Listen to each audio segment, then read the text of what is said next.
Professor ने उन्हें एक सनद दी थी। ये उनके लिए बड़ा एक सनद दी थी, सनद। एक सनद दी थी। ये उनके लिए बड़ा आजाज था।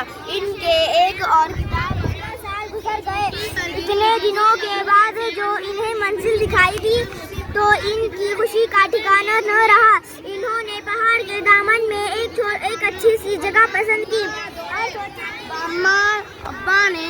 अब्बा ने लपक कर इन्हें लपक कर लिया। बबलू की कटी फटी लाश देख कर कहीं वो पागल ना हो जाए दिखाई दी तो इनकी खुशी का ठिकाना ना रहा। इन्होंने पता नहीं घर में कोहराम मच गया। सर्कस के सर्कस के मैनेजर पिंजरा साथ लाए थे। बड़ी मुश्किल से खबर सुना था कि उसे के हलक में हाथ डालकर अपने लाडले बबलू को निकाल लाए। लोगों ने बड़ी मुश्किल से इन्हें दिलासा दिया।